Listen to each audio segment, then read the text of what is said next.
Hello, my friends. This is Steve with Real Progressives. Tonight, we're going to talk about the 12-year window that the IPCC report put out with Professor or Dr. Stephen Hale. He's been a frequent guest of ours, and he's a big part of what Real Progressives is.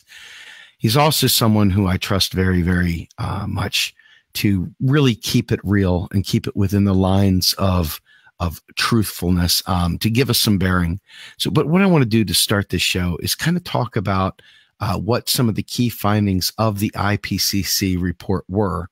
And Dr. Hale and I will go through them both from an economic perspective in terms of what it would take to mobilize in order to help us survive and thrive. And also just sort of talking about maybe some of the misnomers that may have come out in this as well.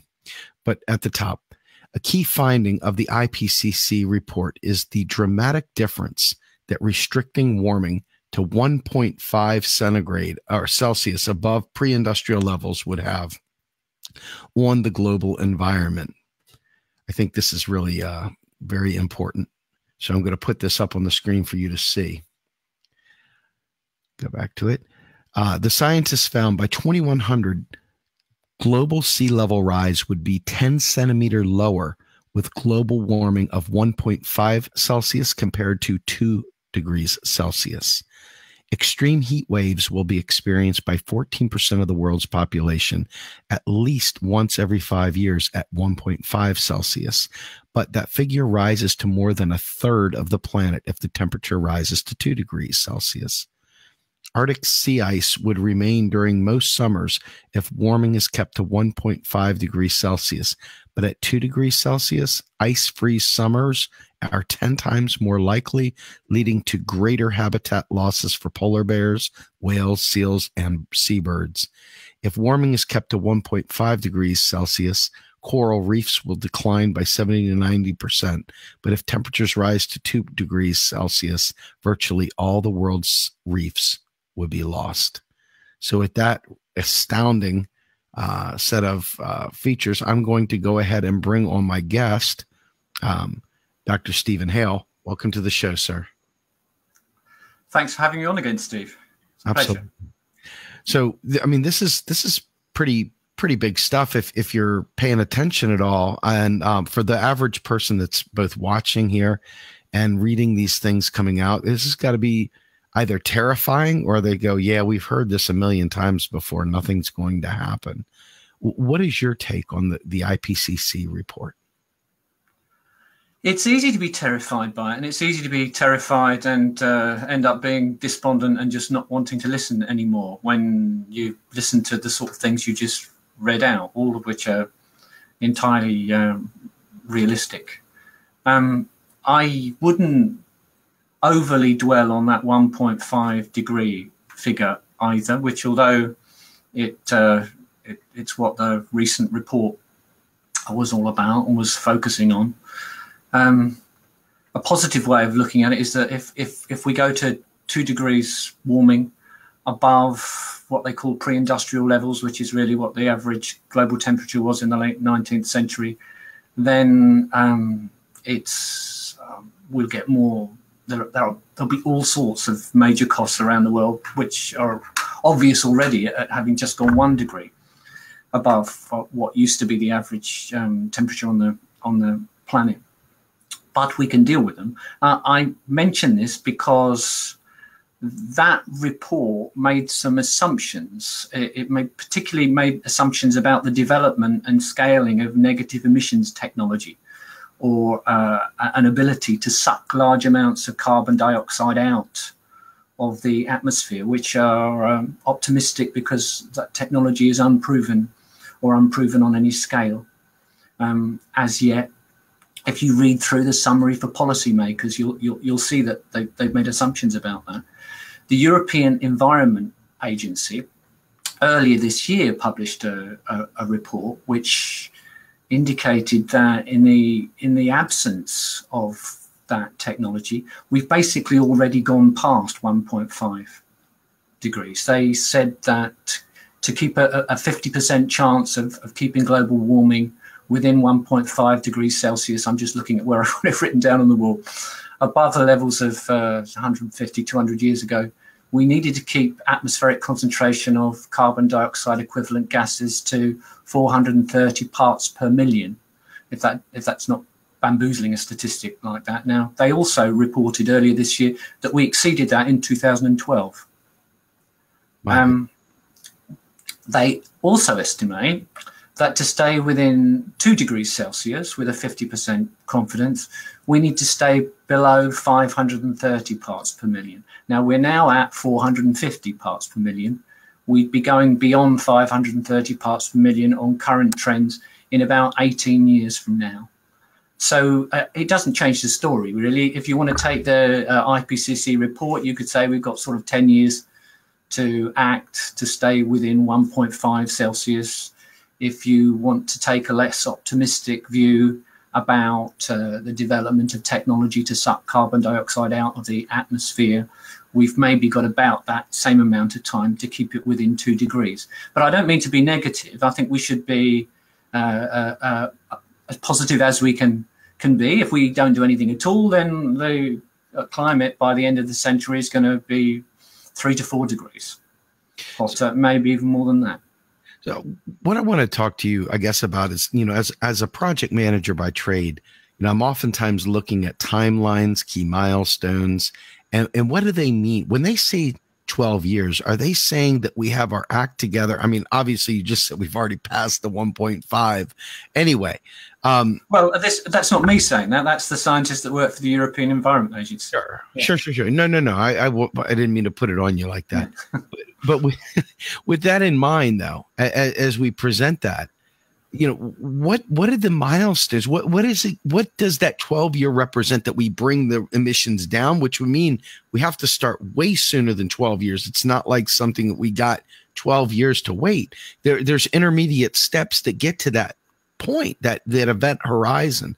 What can you describe some of the steps or some of the milestones we might be concerned about in that process? I mean, is it just, they're just kind of putting this 12-year or 18-year or whatever the amount of time out there. I'm not seeing, and maybe I just didn't read it, I'm not really seeing a plan for intermediate steps or whatever that would take place to mitigate such a thing.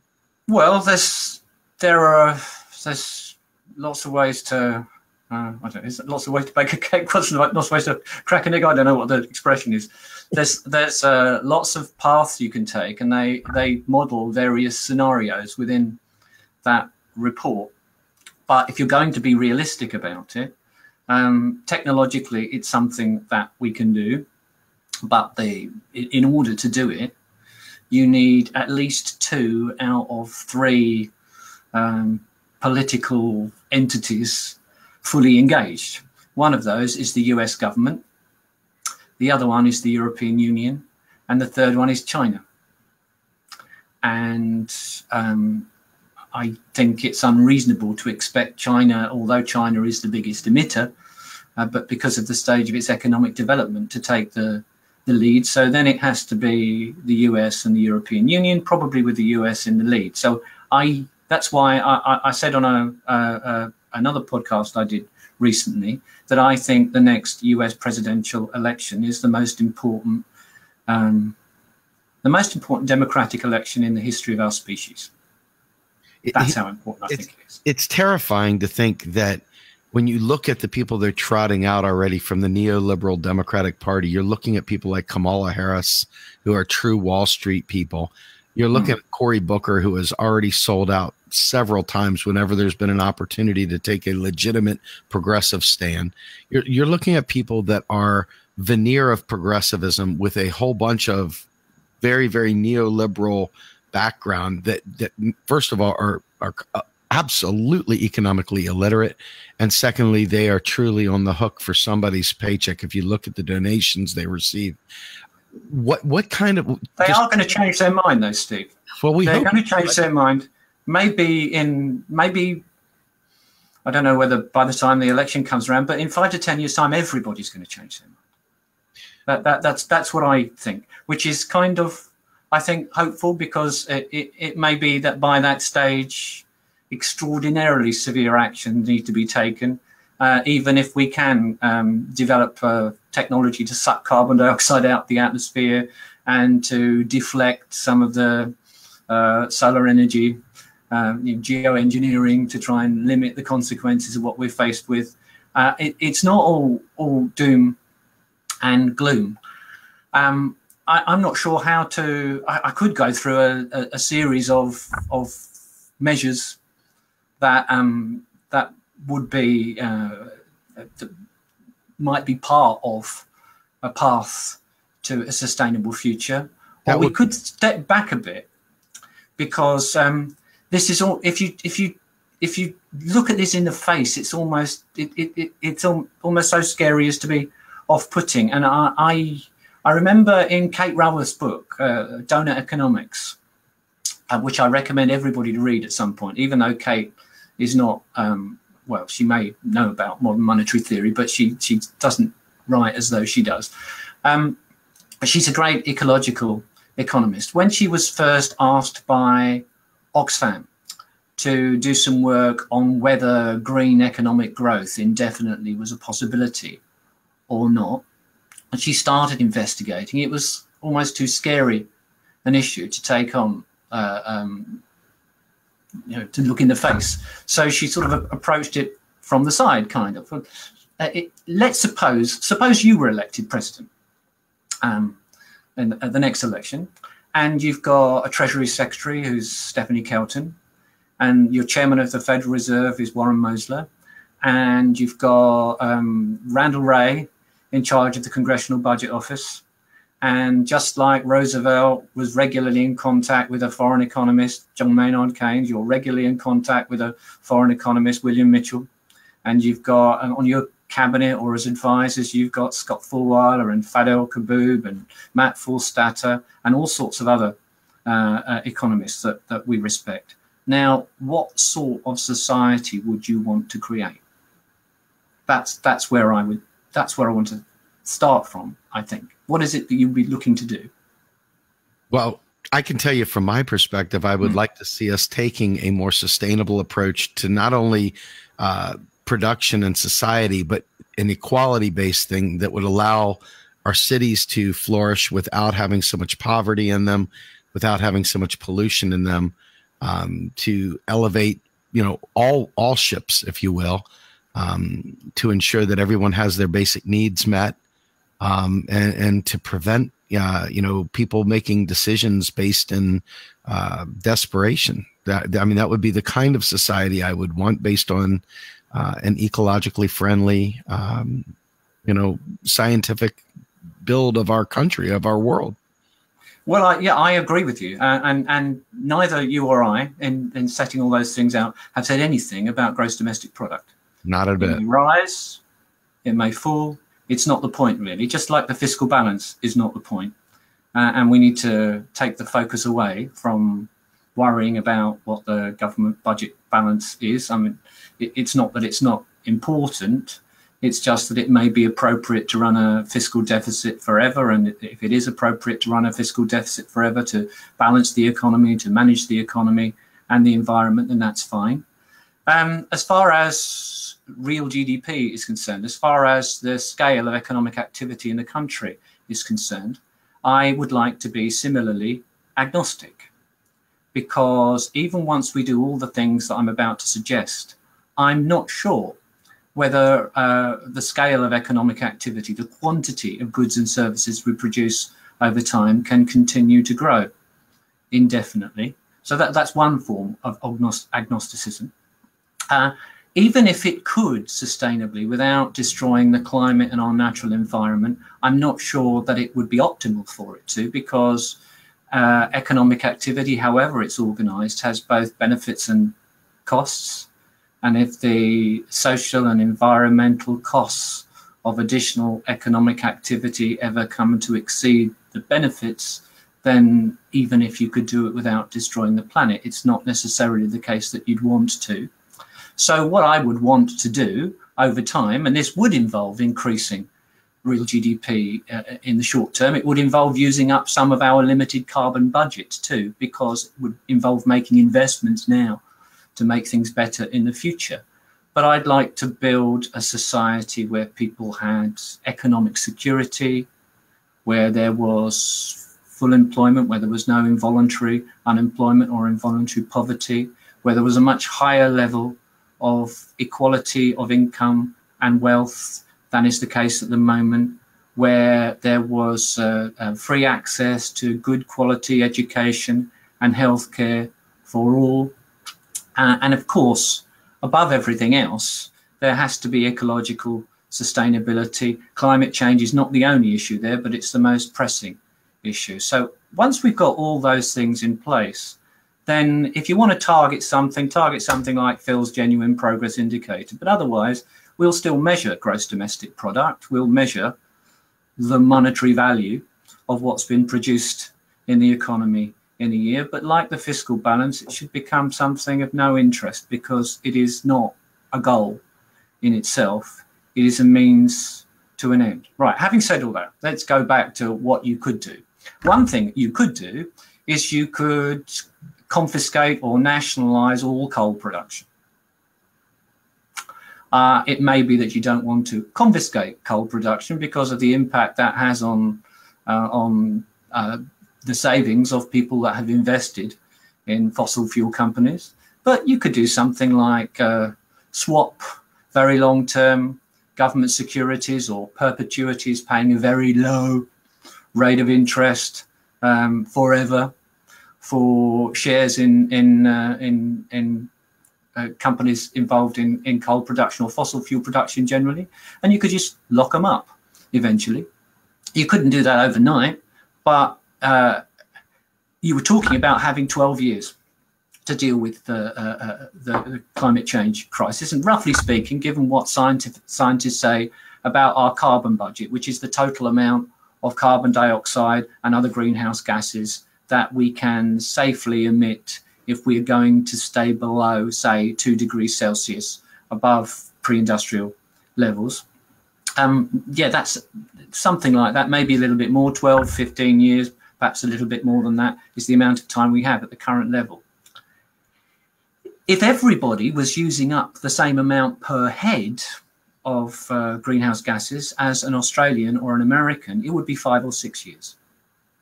It's no time at all.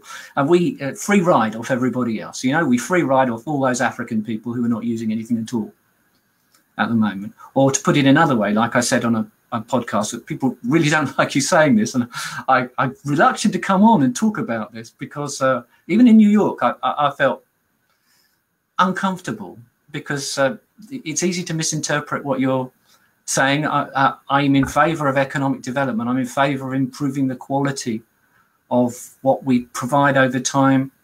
If we end up with a steady state economy in the sense that real GDP isn't growing, it doesn't mean the quality of things won't be increasing. It doesn't mean the quality of people's lives can't be increasing. I'm not even saying now that that's necessarily going to be essential. But when you start saying these kind of things, people find them a little bit shocking. As far as the US is concerned, people say that we need to reduce our greenhouse gas emissions by 10 or maybe 10 to 15% a year between now and the 2030s. And we need no net greenhouse gas emissions at all by 2050. That's what they say. Now, let me just ask you a couple of questions. Let's go. First of all, which year do you suppose had the highest ever level of greenhouse gas emissions for the world economy? I should know this, but I don't. You tell me. Well, I do. Last year. Oh, wow. Okay. We have not started to cut greenhouse gas emissions globally at all. If you look at the US, you'll see greenhouse gas emissions falling somewhat, but there are two reasons why the figures fall somewhat in recent years, not nearly enough, even if it were not for these two reasons, but two reasons. The US basically has, because of its net imports, has exported its greenhouse gas emissions to the countries that it imports goods from. They're taking place somewhere else in the world. And something else which is often left out when you look at national statistics is civil aviation and merchant shipping, which is just treated like it's an act of God and not actually allocated to particular countries. So we have to reduce our greenhouse gas emissions by 40% by 2030, and we have to eliminate, or by the 2030s anyway, and we have to have no net greenhouse gas emissions by 2050. Now, we are getting better at creating real GDP, at producing goods and services with monetary value per unit of greenhouse gas emissions that we, per ton of carbon dioxide that we put into the environment. This is called relative decoupling. Relative decoupling is happening. It's happening in the US. It's happening a bit faster, perhaps in Europe. It's happening around the world. It's happening in China. We need to go beyond that, though. Of course, we need absolute decoupling. We need, in other words, if the economy is going to keep growing, we need our greenhouse gas emissions to fall, and to fall quite quickly. That, once you take into account the things that I just mentioned, is perhaps happening in 1 or 2 countries like Sweden, but virtually nowhere, really. At the moment, there's no evidence that we are doing a sufficient amount of absolute decoupling so that the gross greenhouse gas that we emit, the carbon dioxide we put into the atmosphere, we have any significant chance of cancelling that out so that we have 0 net greenhouse gas emissions by 2050. So we're placing at the moment a big bet on research and development, on technological change, on yes, being able to organise economic activity and the generation of power in order to minimise the amount of greenhouse gas we put into the atmosphere, and also the development of negative emissions technologies to suck it back out again. But having said all that, at some point we need to lock up fossil fuels, and coal we need to lock up quite quickly. 30% of US electricity generation at the moment is coal. In the year 2000, I think it was something like 50%. So there is progress being made. We need a massive public investment in renewables. So scientists tell us maybe 3% of GDP should be going along these lines at the moment, which is about 7 times as high as the current investment. We actually need to electrify power. So we can't go around driving petrol-driven cars in the future. We need to have green electricity, and then we need to use that electricity to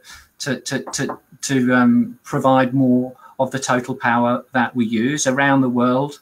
I think less than 50% of the power that's used comes from the electricity grid, and it needs to be more like 90%. We need a massive research effort. This is World War II, it's the space race, it's the arms race, all rolled into one. Now, I don't know how you do that. There isn't one way of doing it. The research can take place in the private sector, or it could be people working for the government. I actually think that all the world's governments should be cooperating. We should be bringing together the greatest expertise in the world, making sure it's well funded, having these people work together, and then the results of the research they do should be freely available to everybody everywhere on the planet. That's what I think ought to be happening there. Reducing inequality will be great. Inequality has kept growing in the US and in Australia too, although not to the same extent. We need to get back to 1960s levels of inequality, at least, if you want something else to target.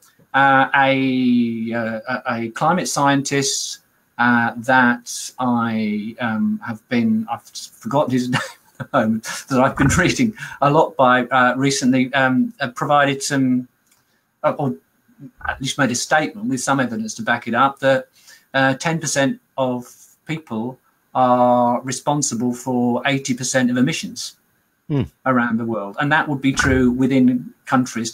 Maybe it's not 10% and 80%, but by reducing inequality, you reduce greenhouse gas emissions quite significantly. We need either a fee and dividend system like they're talking about in Canada, but with a higher fee, or a global emissions trading system with a very tight cap to be introduced sooner rather than later. We need to focus on what matters. That's what you and I were talking about before, because a lot of the things we want to do actually are consistent with addressing this problem. It would be a big help if we all went vegan, but I'm afraid I'm not likely to do that, and neither are most people. I greatly respect people who do for whatever reason, and I'm not going to deny that it would be a help. Sort of 10 or 15% of the problem would go away if we all stopped eating meat and dairy. It would be a big help if we all stopped having more than 2 children. But that's not going to happen either.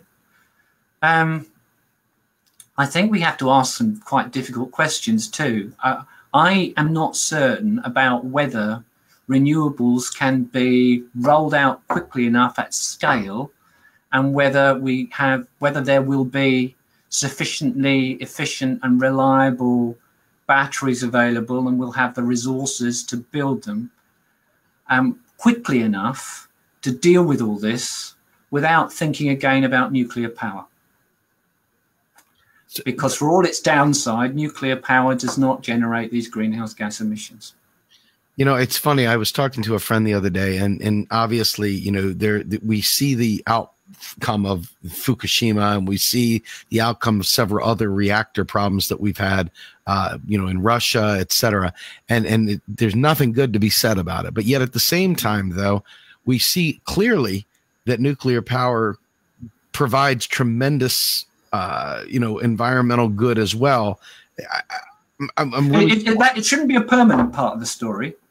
Well, exactly. If we've got 10 or 20 years, what I worry about is whether we've actually got time to do all those other things without it being too late. Well, and that's just a question. I don't have the answer to that question. Well, who does? I think that the real issue for me is, and this is as Joe Q Public, right? Now, I'm not a scientist, I'm not an economist, but I straddle both worlds asking questions. And as I look around at the people that could drive this, if there was enough empirical data, obviously we could get behind it and push. But we also have an incredible amount of special interests even within our own movements. Forget the establishment and all the money interests. We have balkanized ourselves into little teeny cubby holes with this is my special thing, and it doesn't matter about the big picture. This is the only thing that matters, and this is the only thing that matters, and this is the only thing that matters. And we are not going to work together unless my little thing that matters so much to me is addressed by everyone.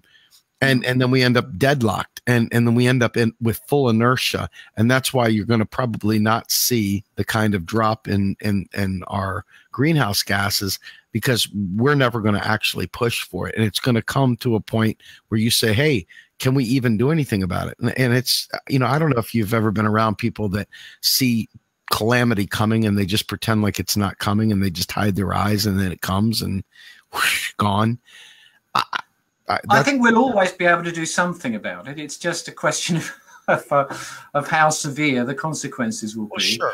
I think it is important that people realize that carbon dioxide and some of the other greenhouse gases, once you put them into the atmosphere, they are there for so very long that you may as well just assume they're there forever. They're around much longer than radiation from using nuclear power. That's how long they're around. So the carbon dioxide we're putting into the environment at the moment will be there, much of it, in 1,000 years from now. So let me ask you, you know, we're talking about finding things that work as a filter to get rid of carbon from the air, carbon dioxide from the air, you know, and then you read the comments coming through, and everybody is saying, "Oh, what about nuclear waste? Nuclear waste?" And you've already stated that it's simply not going to be the long-term solution, but it may be a bridge while we try to buy time. But what do we do? I'm not saying that. I don't know the answer to that question, sure, Steve. That's what I'm saying. Yeah. But I think nobody should react to any suggestion from anywhere using what Daniel Kahneman would call system one thinking. System one thinking is where, oh my God, it's a shock, I'm not even going to think about it. Right. Where it's just instinctive, you don't think through the issue. That's what we in the modern money world too. The economics, that's folks tend to just knee-jerk and reflexively respond, and same with the political dynamic as well. I hate the idea. I really hate, I would die in a ditch to stop them building a nuclear power station anywhere near Adelaide. We have here bounteous renewable energy in this part of the world. I'm just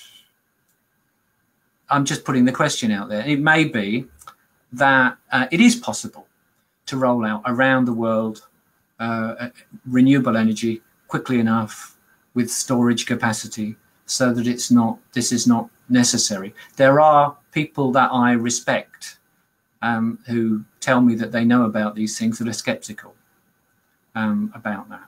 Sure. I mean, the political will, I heard you saying earlier that you believe that, we're going to have no choice and that people are going to change. They're going to have no choice but to change. That's where I'm stuck. I don't have a belief. I'm not telling you that doom and gloom here. I'm telling you straight up that I believe the establishment lemming mindset is so powerful that the ability to stay stuck in another world and I can't hear you is stronger than any drug I've ever seen in the world.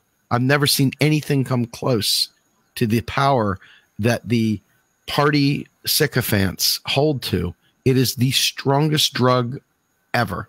And so when I think about what it would take just to, you stack rank this, the United States has got to be the lead because China is not economically developed enough, even though they're trending in the right fashion. Well, the US can't do it on its own either. I just think it's two of those three. You have to get two of those three on side. Right.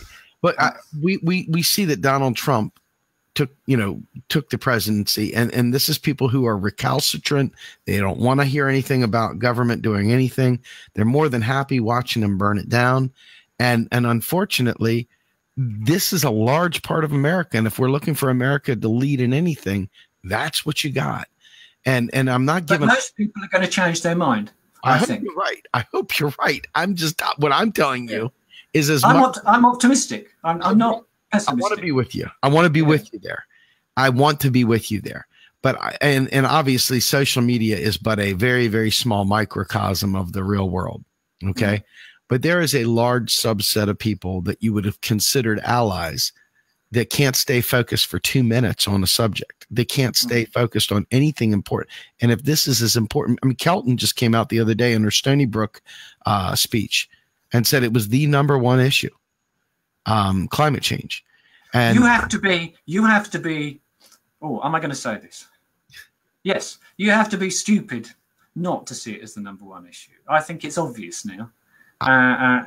Or dishonest, one of those two. There are plenty of dishonest people, yes. and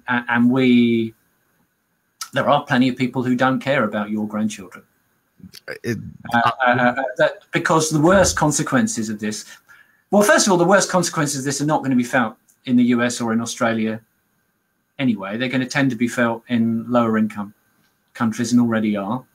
But secondly, the worst consequences of this, if we don't deal with it, are going to be felt from early in the next century.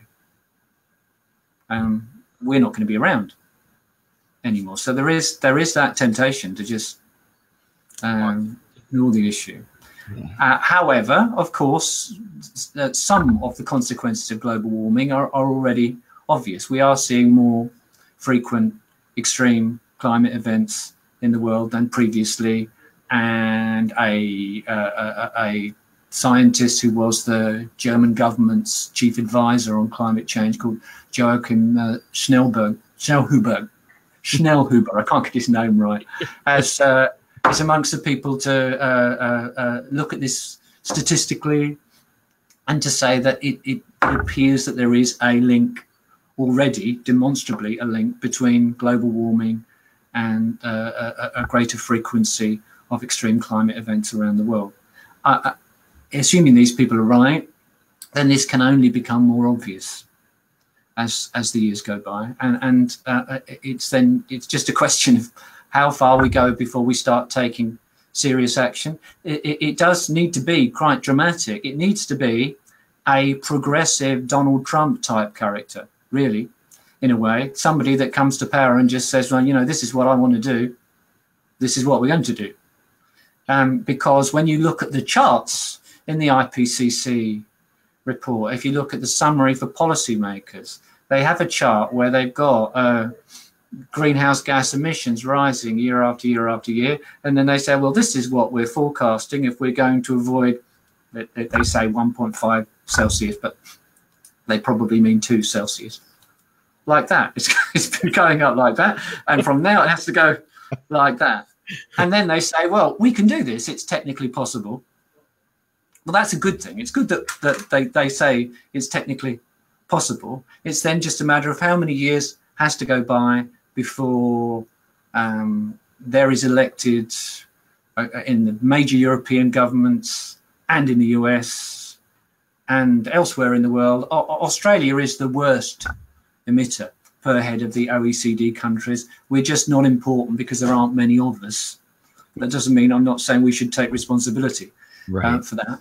But there are a lot of Americans. That's part of the reason. We're rich too, and we create more damage per head in this respect than you do, but there just aren't many of us.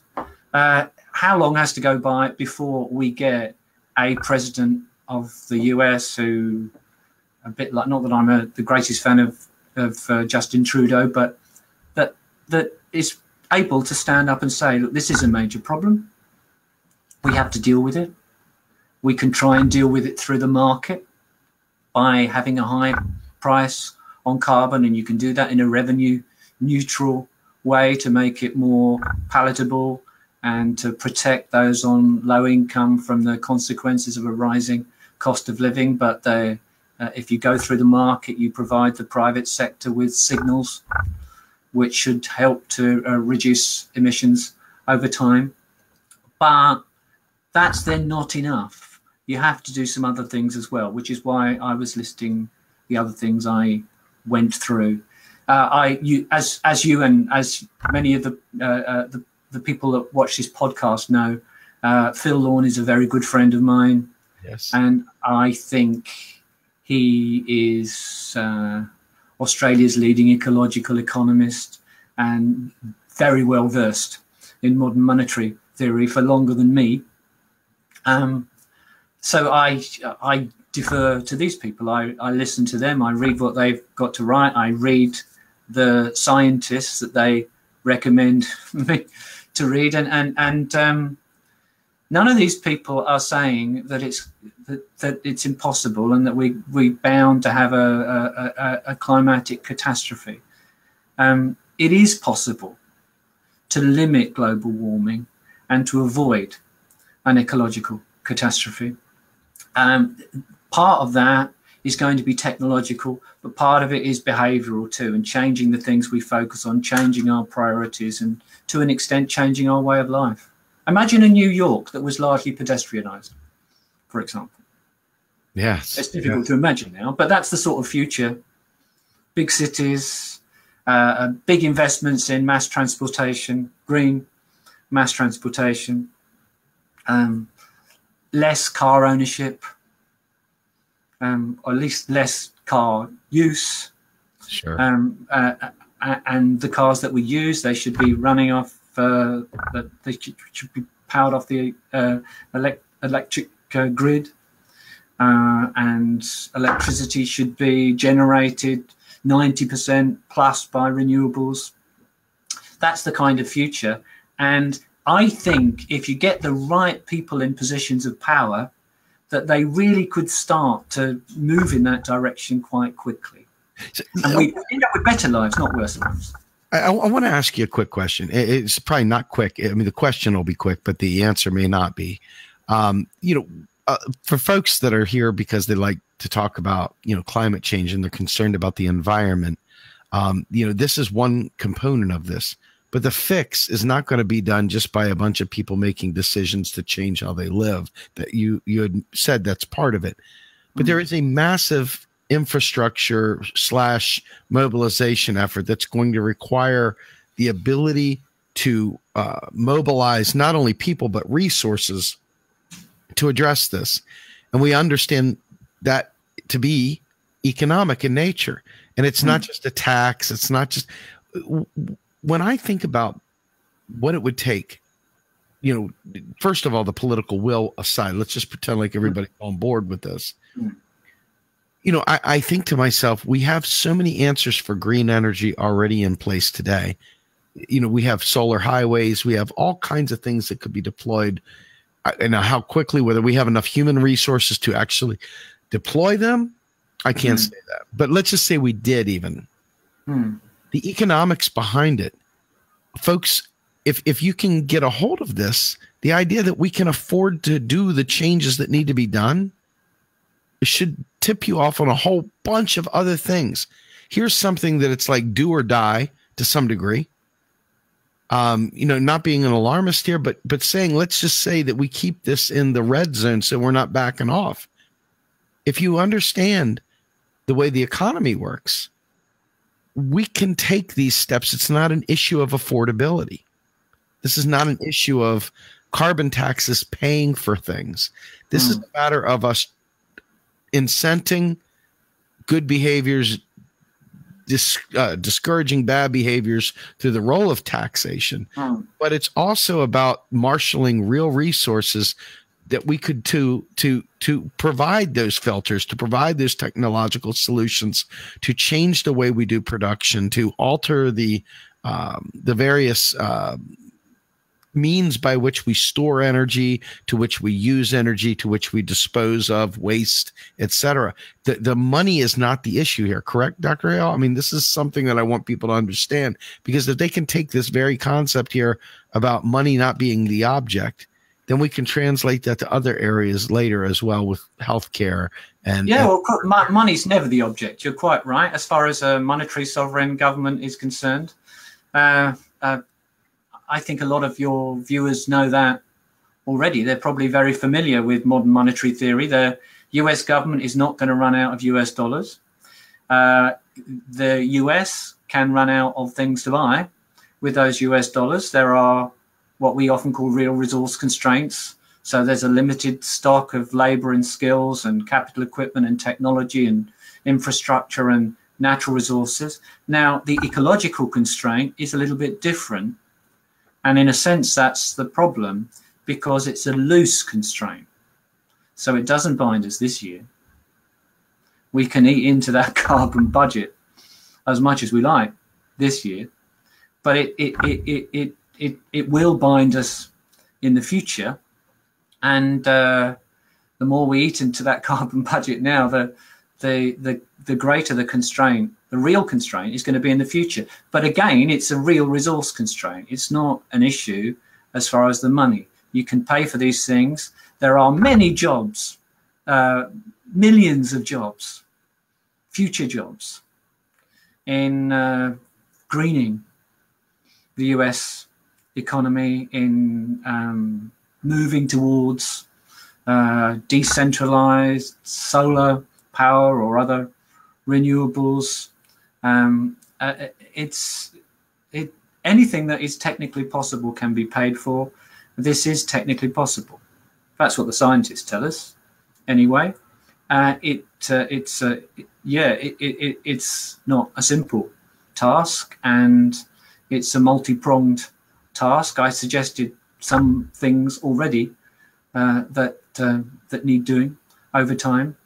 This is not the only ecological issue that we need to deal with too. We're putting too much at the moment in our food system. We're using too much in the way of nitrogen fertilizers. We've used up, and we continue to use up around the world, too much land that should be forested, or wetlands we're losing over time. We're gradually poisoning the oceans and killing the fish as well. All these things have to be addressed. These are the important issues. What the US government's fiscal balance is, taken out of context of these issues and the state of the economy and inflationary pressures, is not. So the role of taxes, yes, there is that macroeconomic role, which is to limit inflationary pressures, and there are those other roles, bringing about a more even distribution of income and wealth. The US has, amongst high-income countries, the most uneven distribution of income and wealth by some margin. If you could just deal with that, and that does involve taxation, it involves other things too, but a big part of it, I think you need to tax rich people because they're too rich, not because you need their money. We really don't need people flying around in private jets. If they want to go into outer space on one of Richard Branson's rockets or Elon Musk's, then fine, I'm okay with that as long as they only have a one-way ticket. They're using up far more than their fair part of the carbon budget. That's the issue. We don't need their money. We need them to consume less and consume different things, less of some things anyway. And then the other issue is, for many purposes, the most efficient way of limiting not just emissions of carbon dioxide, but the use of non-renewable resources and the generation of waste generally is to price those resources. And a carbon tax or a fee and dividend system or a cap and trade system where businesses or people have to pay a price if they're generating additional greenhouse gas emissions. That's part of that as well. Very, very good. All right. So Dr. Hale, with the closing here, I just want to ask you one final question. I have a podcast that we're doing called Macro and Cheese. And I was able to get Phil Lawn to spend a half hour with me at the conference. So that's one of the episodes that will be coming up here shortly. Will you, sir, make some time with me to do an episode of Macro and Cheese, which is our new podcast coming out here shortly? That would be great. And I would could I just apologize to all your viewers about one thing? Sure. I am, to the extent that I know about anything, I know about money and banking and macroeconomics. So we're talking here, Steve and I, about a really important issue that we should all be talking and thinking about.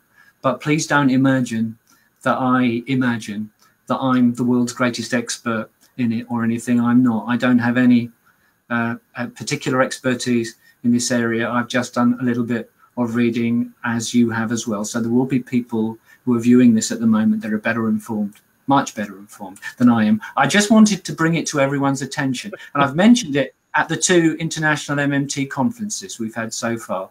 Each time I've said, I'm not an expert in this, but I know there are experts around and we should be discussing it. Absolutely. I think you give yourself too much berth and downplaying what you do know, because just what you know, let's just say you're a citizen of the earth. I believe you qualify for that. And within that sphere, you know more than 95% of the people on this planet about what you just talked about. And I would put you into a higher category than that, quite frankly. So I think that from a standpoint of understanding the economics and understanding the environmental factors, you blend the two perfectly, which is why I asked you to do this show tonight. Well, thanks very much. It's a great pleasure to do it. It's a really important issue. I just didn't want, if there's anyone out there that disagrees with anything I said, I don't want you to think, if you're watching, that I'm saying that my view is any more privileged than yours, because this is not an area which I'm an expert in. It's an area that I think we all need to find out more about. And I've got a few months now with not much teaching, given the way the academic year works over here. It's going to be my top priority over the next few months to think about these issues a little bit more. So far, a lot of what we've said in the last hour is very vague. I'd like to read a little bit more widely than I have, and I'd like to be able to say some of these things with a greater degree of confidence. I am confident enough, based on the people that I've spoken to already and the reading that I've done, that it is possible for us to limit global warming to 2 degrees Celsius above pre-industrial levels. The bad news is that this has major consequences, especially in some of the lower income parts of the world for people, and it will cost lives. And there already are more extreme climate events as a result of this global warming having taken place.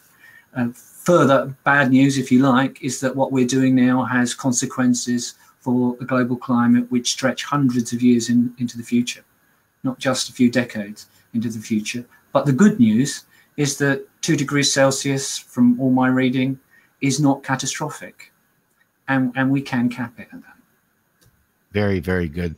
So I really appreciate you joining us again, and it's always a pleasure. And I look forward to talking to you again very soon. Thanks very much, Steve. You got it, man. Have a great night. Everybody, that was Stephen Hale, Steve Grumbine saying good night, everyone. Have a great evening.